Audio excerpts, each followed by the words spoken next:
Back to news.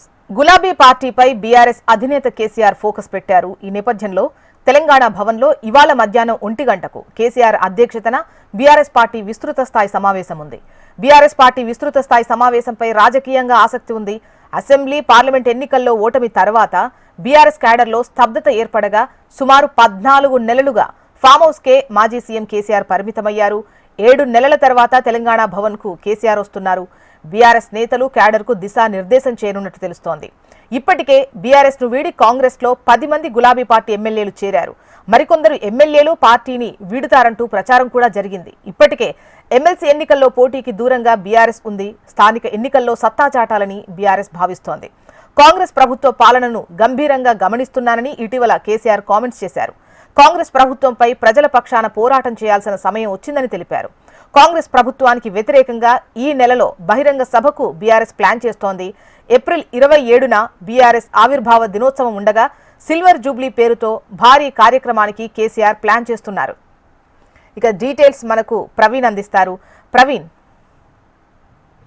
మధ్యాహ్నం తెలంగాణ భవన్లో BRS party విస్తృత స్థాయి సమావేశం ఉంది. ఈ సమావేశంలో మాజీ ముఖ్యమంత్రి కేసీఆర్ పాల్గొనబోతున్నారు. బీఆర్ఎస్ పార్టీ అధినేత పాల్గొనబోతున్నారు కాబట్టి విస్తృత స్థాయి సమావేశాల్లో మాత్రం ఎలాంటి దిశానిర్దేశం చేయబోతున్నారు అనే దానిపైన కూడా పార్టీ నేతల్లో ఒక చర్చ అయితే కొనసాగుతుంది. ఇప్పటివరకే బీఆర్ఎస్ పార్టీ అధికారం కోల్పోయిన తర్వాత మాత్రం ఫామ్ హౌస్కే కేసీఆర్ పరిమితమయ్యారని చెప్పేసి కూడా ఒక పక్క ప్రచారం జరుగుతున్న నేపథ్యంలో మాత్రం 7 నెలల తర్వాత తెలంగాణ భవన్కి కేసీఆర్ వస్తున్నారు కాబట్టి వచ్చిన తర్వాత మాత్రం ఎలాంటి అంశాలపైన దిశానిర్దేశం చేయబోతున్నారు అనే దానిపైన కూడా ఒక ఆసక్తి అయితే రేపుతున్న సిచ్యువేషన్ కనిపిస్తుంది. దాదాపు 436 మంది ప్రజాప్రతినిధులు కూడా పాల్గొనబోతున్నారు. వీటికి సంబంధించి కీలక నేతలందరూ కూడా హాజరవ్వాలని చెప్పేసి కూడా ఇప్పటివరకే తెలంగాణ భవన్ నుంచి కూడా వాళ్ళందరికీ ఇన్ఫర్మేషన్ ఇచ్చారు. ఈ సమావేశంలో మాత్రం ఏ విధంగా దిశానిర్దేశం చేయబోతున్నారు, ఇప్పటివరకే కాంగ్రెస్ ఆ ప్రభుత్వం 15 నెలల పాలన పైన కూడా కేసీఆర్ హాట్ కామెంట్లు కూడా చేసే అవకాశం కనిపిస్తుంది. ఇప్పటికే ఫామ్ హౌస్ వేదికగా వివిధ సందర్భాల్లో మాత్రం కాంగ్రెస్ ప్రభుత్వాన్ని, కాంగ్రెస్ పార్టీ అధికారంలోకి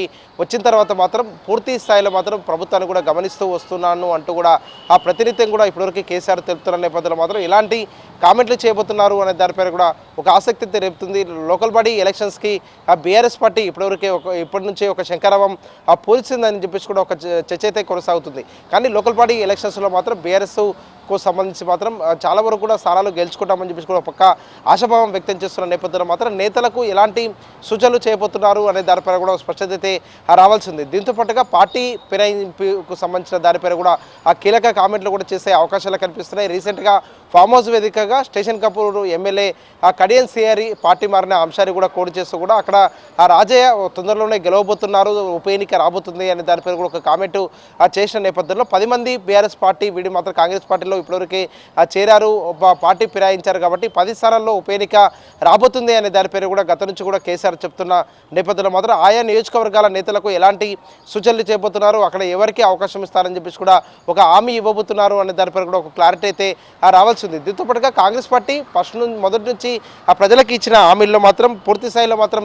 నెరవేర్చలేకపోయింది. ప్రజల నుంచి తీవ్ర వ్యతిరేకత వచ్చింది కాబట్టి ఆ వ్యతిరేకతని మనం క్యాచ్ చేసుకోవాలని చెప్పేసి కూడా మొదటి నుంచి కూడా కేసీఆర్ పార్టీ నేతలకు సూచనలు చేస్తున్న నేపథ్యంలో మాత్రం బీఆర్ఎస్ పార్టీకి సంబంధించినంత వరకు ఆ ఏప్రిల్ 27 వరకు కూడా 25 సంవత్సరాల పార్టీ ఆవిర్భావం అవుతుంది కాబట్టి సిల్వర్ జూబ్లీ వేడుకలు చేయాలని చెప్పి కూడా ఆలోచన చేస్తున్నట్టు కూడా సమాచారం. పార్టీ సభ్యత్వ నమోదుకు సంబంధించి సంస్థాగతంగా ఏ విధంగా ఆ సభ్యత్వ నమోదు చేయాలి, గ్రౌండ్ లెవెల్లో అంటే గ్రామ స్థాయి నుంచి అదేవిధంగా మండల కమిటీలు, ఆ నియోజకవర్గాల వారిగా నియోజకవర్గ కమిటీలు, జిల్లా కమిటీలు వీటన్నిటిని కూడా వేసుకున్న తర్వాత మాత్రం ఒక ప్లీనరీ ఏర్పాటు చేసుకోవాలనే దానిపై కూడా ఆ పార్టీ అధినేత భావిస్తున్నట్టు కూడా ఆ సమాచారం. దీంతో పాటుగా రాష్ట్ర స్థాయి నుంచి ఏదైతే మొదటి నుంచి కూడా చెప్తున్నారో తమిళనాడులో ఇప్పటివరకే పార్టీలు అక్కడ ప్రాంతీయ పార్టీలు ఏ విధంగా స్ట్రాంగ్గా ఉన్నాయో అదేవిధంగా బీఆర్ఎస్ పార్టీని కూడా స్ట్రాంగ్గా చేసుకోవాలంటే కూడా గ్రామ స్థాయి నుంచి కూడా ఆ పార్టీ క్యాడర్కు సంబంధించిన సూచనలు చేస్తూ కూడా వారితో నిత్యం ఆ టచ్లో ఉండాలని చెప్పి కూడా అధినేత భావిస్తున్నట్టు ఆ సమాచారం. దానికి సంబంధించి ఏ విధంగా స్ట్రెంథన్ చేయబోతుంది అనే దానిపై కూడా ఒక స్పష్టత అయితే రావాల్సి ఉంది. దీంతో పాటుగా ఏప్రిల్ 27న పార్టీ ఆవిర్భావ దినోత్సవం ఉంది కాబట్టి అదే రోజు